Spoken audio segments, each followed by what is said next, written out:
이스라엘 백성들이 여호수아의 인도로 가나안 땅에 들어가게 됩니다. 가나안 땅에 입성했던 여호수아가 죽은 이후 350년 동안을 우리는 사사시대라고 이야기를 합니다.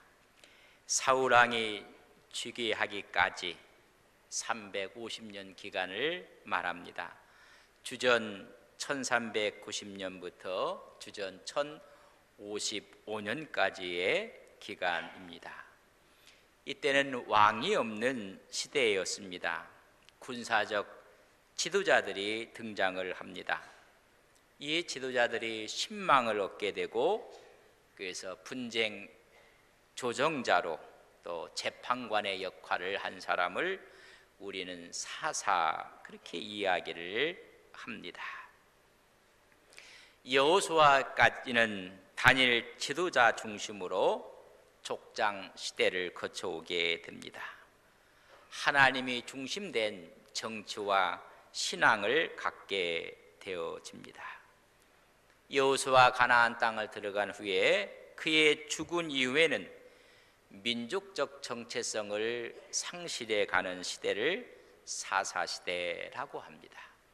정치적으로 신앙적으로 혼돈의 시대였습니다. 분명히 하나님께서 말씀하시기를 저 가나안 땅에 들어가면 가나안 7 족속을 다 몰아내라고 말씀을 합니다. 그러나 다 몰아내지 못하고 정복 전쟁에 실패를 합니다. 오히려 가나안 족속으로부터 압제와 약탈을 당하게 됩니다. 이때 나타났던 지도자들을 우리는 사사라고 이야기를 합니다. 사사기를 보면 하나님의 말씀에 순종하지 않습니다. 오히려 하나님을 떠나게 됩니다. 그것이 범죄입니다. 범죄로 인해서 하나님의 징계가 옵니다. 그러면 그들이 그 고통 가운데 회개를 합니다.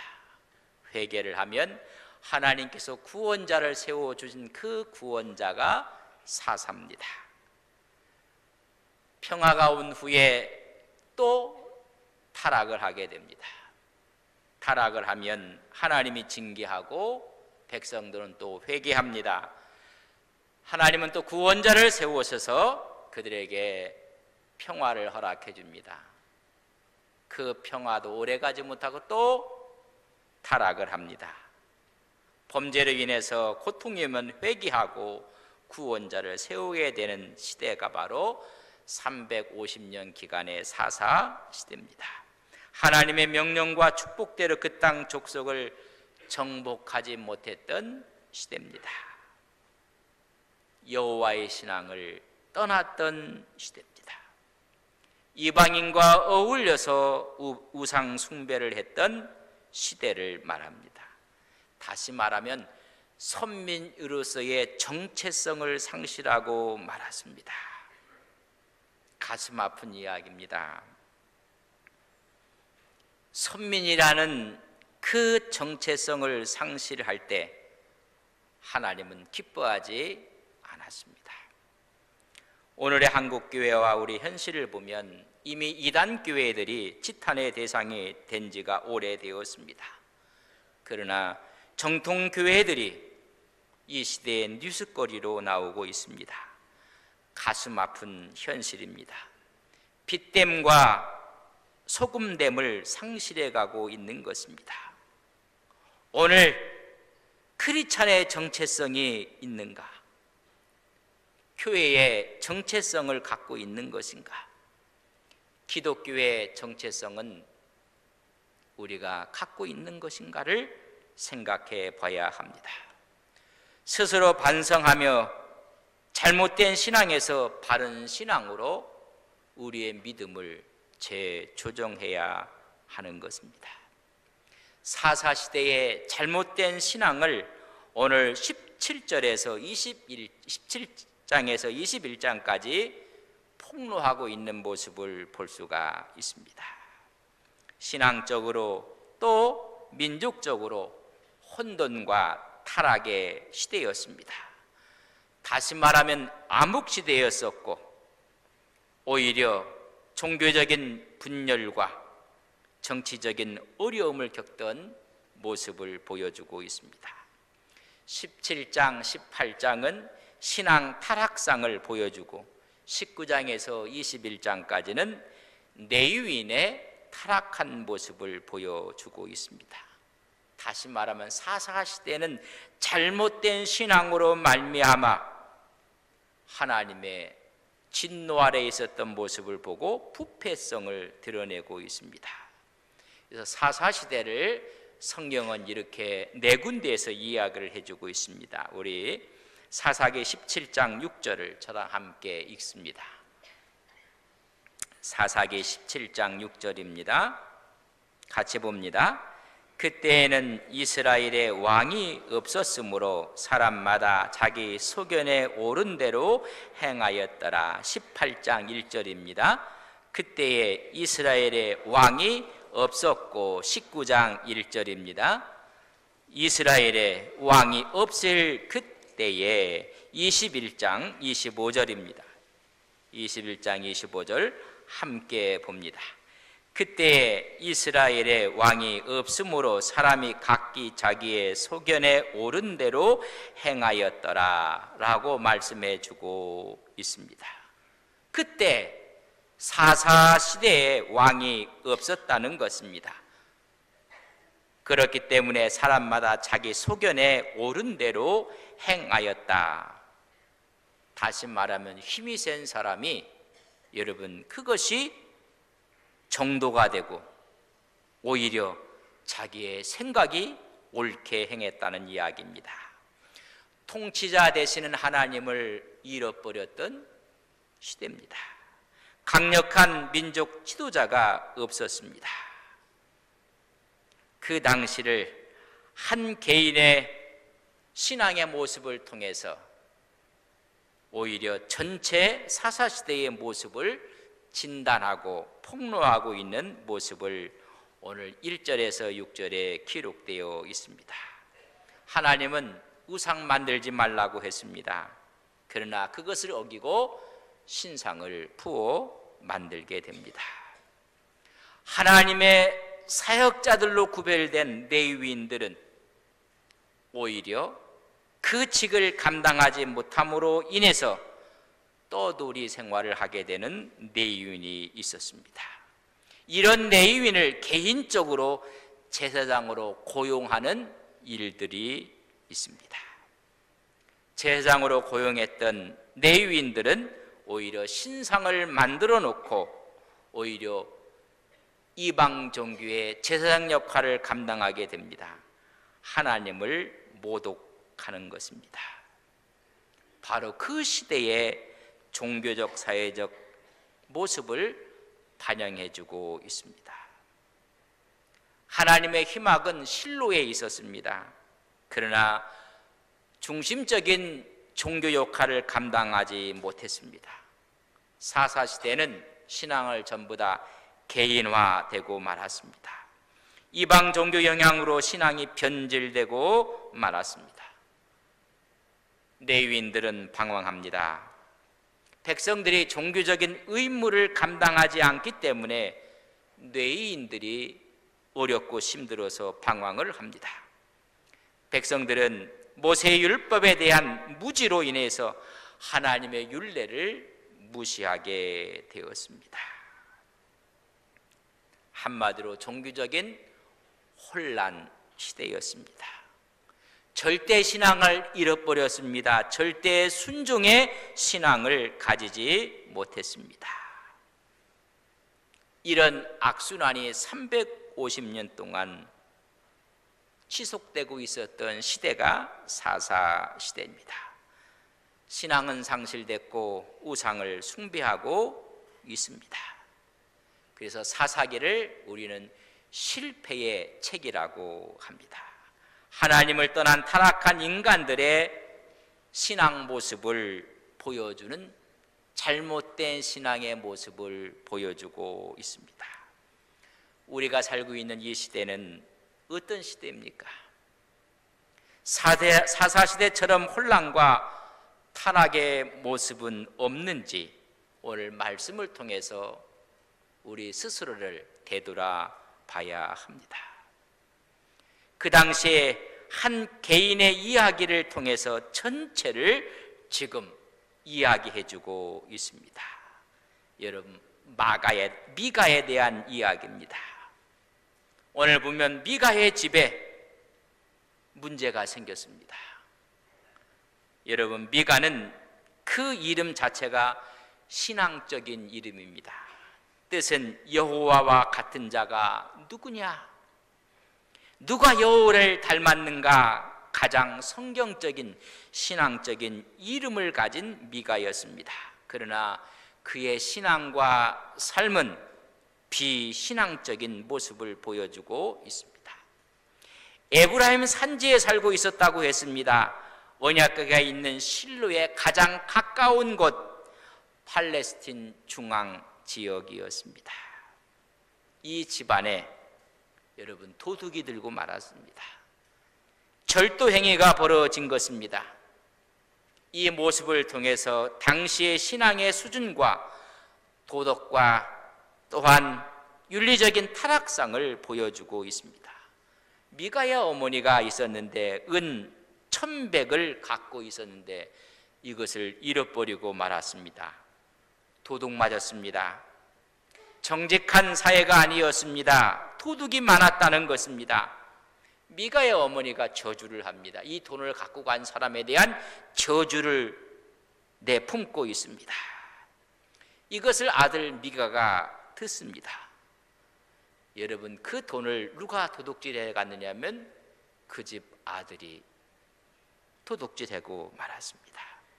어머니, 내가 가져갔나이다. 내게 있나이다. 내가 취하여 갔다고 이야기해주고 있습니다. 도둑놈은 자기 아들이었습니다. 탈취하고 말았습니다. 그 이야기를 듣자마자 어머니가 저주는커녕 축복을 하고 있습니다. 여호와께 복받기를 원하노라. 다시 말하면 종교적인 혼란 시대를 방영해주고 있습니다. 신앙 수준을 알 수가 있는 모습입니다. 돈을 도둑질해 갔습니다. 여러분, 이 사건을 잘 들으셔야 됩니다. 어머니의 돈을 아들이 도둑질했습니다. 어머니의 사랑을 배신한 것입니다. 이 도둑질 사건은 하나님을 배신하고 하나님의 은혜를 도둑질해 간 이스라엘의 모습을 말씀해 주고 있습니다. 도둑질해 간 아들에 대해서 책망도 징벌도 없습니다. 도둑 아들에게 축복을 하고 있는 모습을 봅니다. 이 사건 처리를 어떻게 하면 본문에 보면 아들이 훔쳐간 돈, 어머니가 이런 이야기를 합니다. 이미 내가 다 잃어버렸던 돈이다. 이 돈을 하나님께 드리겠다고 이야기를 합니다. 오늘 본문 3절에 보면 내 손에서 이 은을 여호와께 거룩히 드리노라. 내 아들을 위해서 그 돈을 하나님께 드린다고 했던 그 돈을 갖고 신상을 부어 만들고 있습니다. 오히려 아들에게 책망을 했어야지 옳았습니다. 하나님의 율례를 가르쳐 주어야 옳았습니다. 모세의 10계명 보면 8계명에 도둑질하지 말라는 말씀을 들어서 책망을 했어야 옳았습니다. 그러나 이 돈을 다 하나님께 드린다고 이야기하면서 만든 것이 우상을 만들었습니다. 4절에 보면 200세겔로 은장색에게 돈을 줍니다. 그에게 주어서 한 신상을 나무와 돌을 새겨서 만들도록 하고 한 신상을 부어 만들게 했습니다.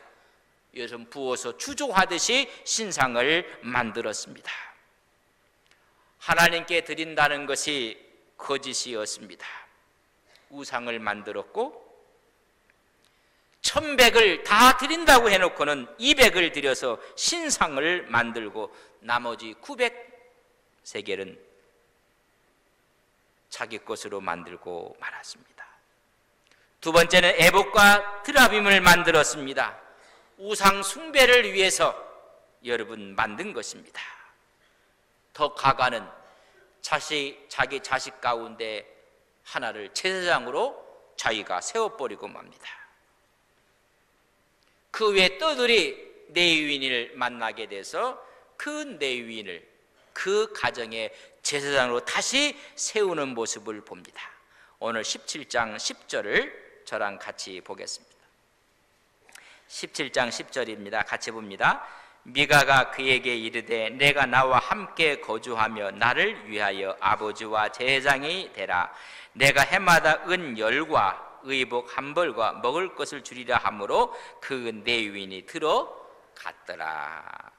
레위인을 자기 집안의 제사장으로 고용을 하게 됩니다.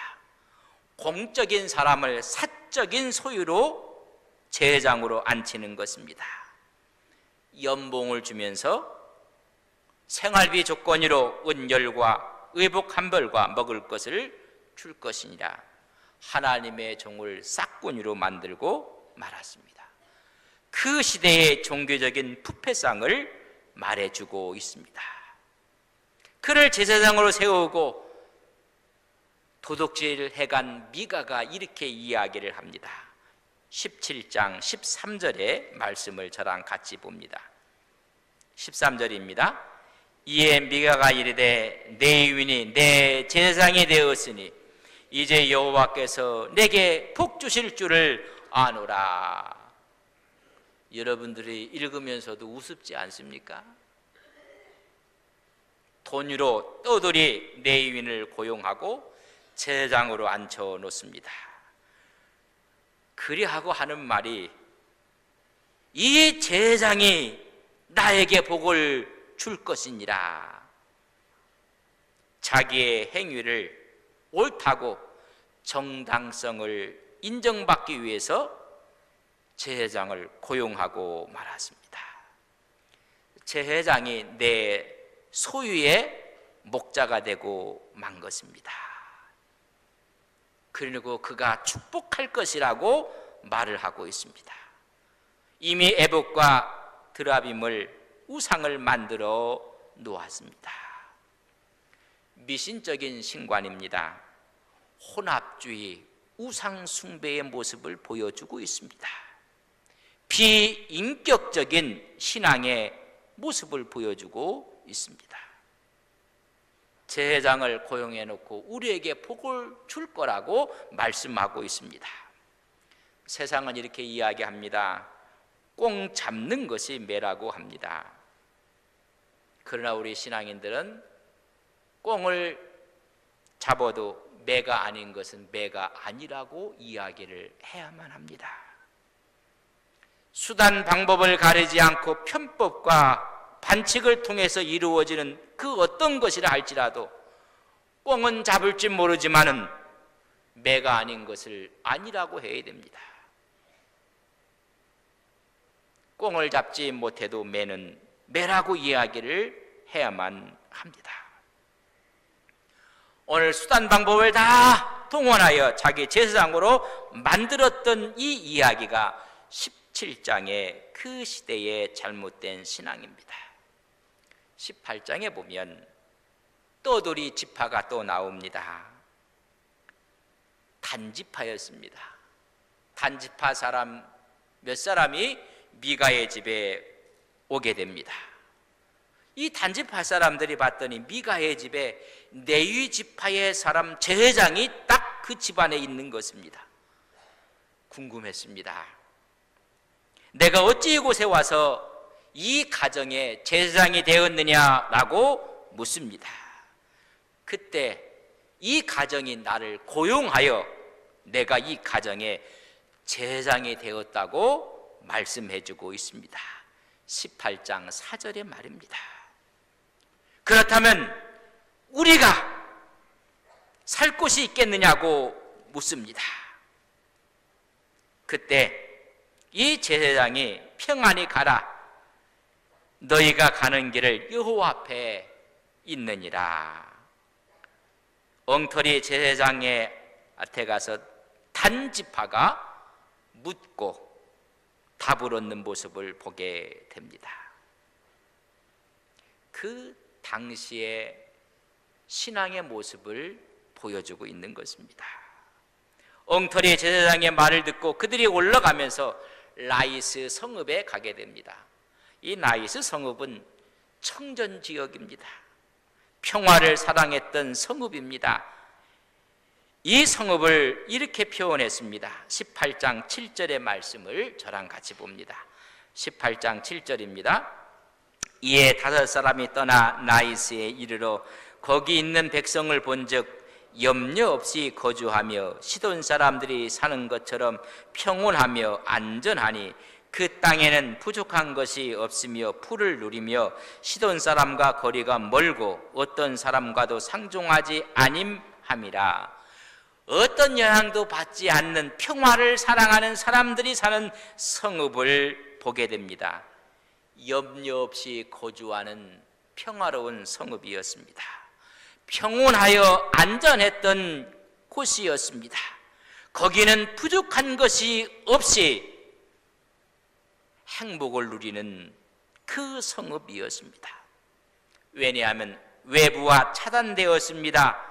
평화로운 백성이요 온화로운 백성들이 살고 있는 그 라이스를, 그 성읍을 단지파가 도륙을 하게 됩니다. 칼을 차고 성읍을 불사르고 그 성읍을 빼앗아 자기의 지파 이름으로 단이라고 칭하고 말았습니다. 이때가 어느 때입니까? 18장 1절에 보면 그때에 이스라엘의 왕이 없었다고 기록해 주고 있습니다. 단지파의 죄악은 왕이 없었던 시대에 일어났던 집단 이기주의의 모습을 보여주고 있습니다. 자기가 옳은 대로 느끼는 대로 행동하는 것입니다. 17장은 한 개인의 잘못된 신앙, 18장은 한 지파의 잘못된 신앙을 말씀해 주고 있는 것입니다. 단지파는 여호수아 19장 40절에 보면 땅을 기업으로 얻게 됩니다. 그 땅을 얻은 그 속에는 힘센 아모리 족속이 버티고 있었습니다. 사사기 1장 34절에 보면 단지파가 그곳을 점령하기를 포기하고 맙니다. 아모리 족속을 쫓아내고 그 땅을 얻어야 될 단지파는 오히려 그 땅을 포기합니다. 희생하지 않고 노력하지 않고 떠돌이 지파가 되고 맙니다. 이 떠돌이 지파가 엉터리 제사장을 만나서 라이스에 가서 그 성읍을 치고 빼앗고 도둑질하고 성읍을 불태우고 말았습니다. 그것으로 이 지파의 모습은 끝난 것이 아닙니다. 미가의 집안에 봤더니 에봇과 드라빔이 있었습니다. 그것을 도둑질해 가고 맙니다. 그곳에 있던 제사장을 매수해서 데리고 가게 되는 모습을 성경은 기록하고 있습니다. 사사기 18장 18절에 보면 에봇과 드라빔을 도둑질하고 18장 19절 20절에 보면 그 집안의 제사장을 스카웃해 가는데 이렇게 이야기합니다. 한 가정의 제사장보다 한 지파의 제사장이 낫지 않느냐. 오히려 더 많은 연봉으로 인해서 그를 빼앗아가는 모습을 보여주고 있습니다. 그 당시의 모습입니다. 남의 복을 짓밟고 빼앗고 오히려 집안의 제사장까지 돈으로 매수해서 빼앗아가고 마는 모습입니다. 다시 이야기하면 잘못된 신앙의 모습을 고발하고 있습니다. 어떻게 살았는지, 어떻게 모든 것을 얻었는지를 생생하게 보여주는 것입니다. 개인이건 집하건에 관해서 그들은 한마디로 제멋대로 살고 제멋대로 믿었던 시대입니다. 사사시대의 신앙의 가치관을 보여주고 있습니다. 하나님이 없는 시대입니다. 기준도 없고 법도 없습니다.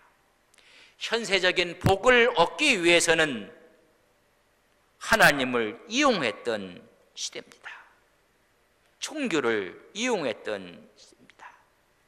출세하고 성공할 수 있다면 신앙의 이름으로 어떤 일이든지 할 수 있는 시대였습니다. 다른 사람들이 누리는 행복도 빼앗아 내가 누리면 그만이라고 생각했던 시대입니다. 제가 여러분에게 묻고 싶습니다. 여러분의 신앙 가운데 하나님이 계십니까? 우리가 믿는 이 신앙 가운데 하나님은 지금도 살아서 우리의 신앙의 주인이 되셨습니까? 그 당시는 왕이 없었습니다. 하나님이 없는 시대였습니다. 유일신 신앙이 없고 하나님이 없기 때문에 그들의 신앙은 한마디로 짬뽕 신앙이었습니다. 신앙의 기준이 무너진 상태입니다.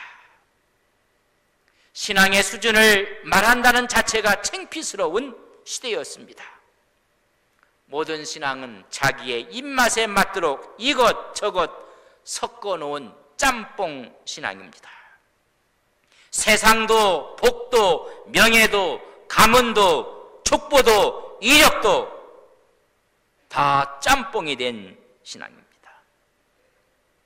신약에 와서 바울은 주님을 만나고 그 하나님이 그에게 왕이 되었을 때 세상의 이 모든 것들을 배설물로 버렸다고 이야기했습니다.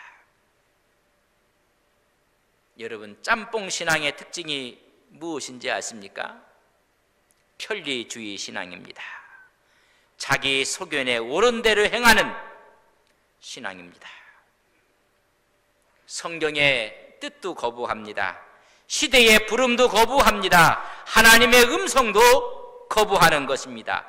내게 유익이 되면 그게 좋은 것이고, 내게 유익이 되면 그것은 바른 것이고, 내게 유익이 되면 그것이 곧 성서적인 것이라고 이야기하는 편리주의 신앙입니다. 이것은 아집이고 독선입니다.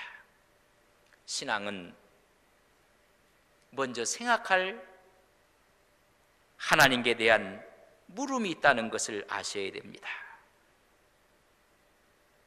내가 가장 소중하게 여기는 가치가 무엇인지, 하나님의 영광에 그 가치를 두고 있는지, 오늘 크리스찬들의 소음과 빛 때문에 그 가치를 두고 있는지, 하나님은 무엇을 원하고 있는지, 하나님이 기뻐하시는 것이 무엇인지, 하나님께 영광이 되는 것이 이것인지 저것인지를 먼저 묻고 생각해야 합니다. 편리주의 신앙은 이 모든 것을 거부합니다. 왜냐하면 불편하기 때문에 그렇습니다. 짬뽕 신앙의 또 한 특징은 기복주의 신앙입니다. 에봇을 만들고 드라빔을 만들고 신상을 만듭니다. 자기의 제사장을 만들고 자기의 목자를 만들어내는 것입니다. 이것이 미신 종교요, 한 걸음 더 나가면 미친 종교가 되고 마는 것입니다. 내 마음에 맞으면 선이요, 내 마음에 맞지 아니하면 그것이 잘못된 것이라고 생각을 하는 것입니다. 하나님도 거부하고 하나님의 말씀도 거부하고 십자가 정신도 거부하는 것입니다.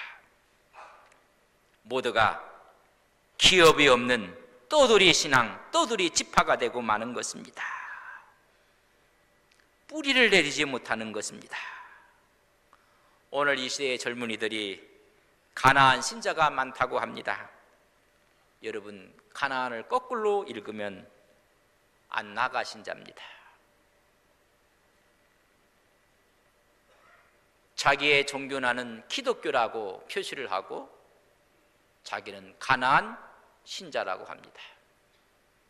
교회를 나가지 않습니다.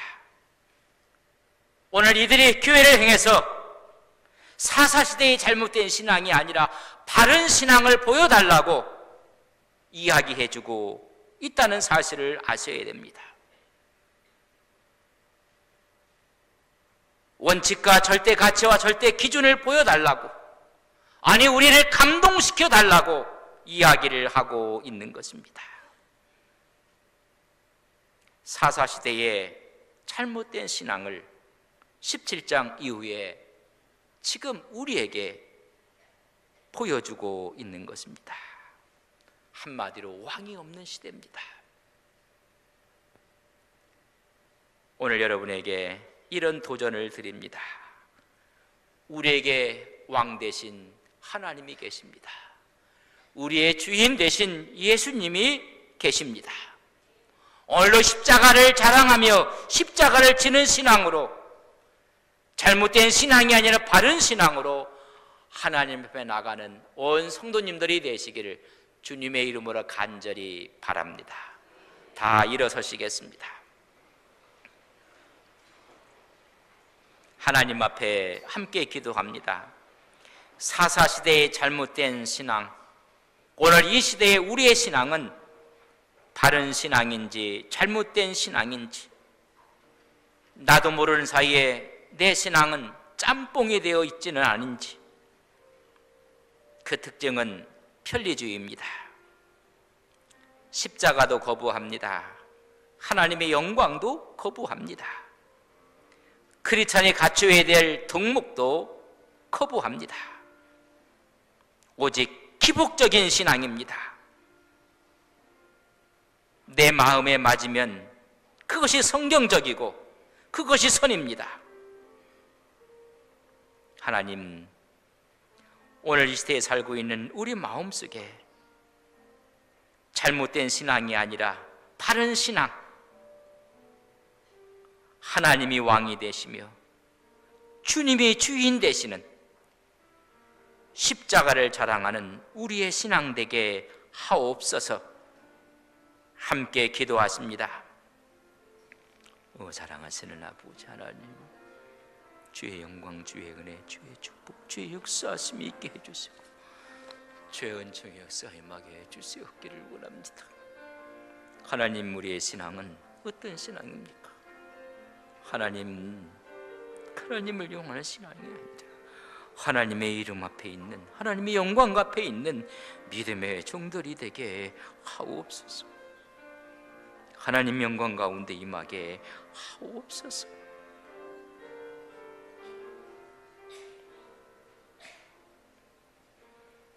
하나님을, 예수님을 왕으로 섬기는 우리의 믿음의 신앙이 되게 하옵소서. 어느 순간 우리 마음속에 하나님이 없습니다. 십자가가 없습니다. 사사시대의 잘못된 신앙으로 오히려 퇴보하고 있는 것은 아닌지, 오늘도 살아 역사하시는 주님 앞에 있습니다. 우리의 신앙의 본분을 지키며 말씀 앞에 순종하며 거룩함을 지키는 귀한 믿음의 종들 되게 하옵소서. 하나님이 왕이십니다 고백하며 이 세상을 향하여 나가는 거룩한 믿음의 발걸음 되게 하옵소서. 예수님의 이름으로 기도 올리옵나이다. 아멘.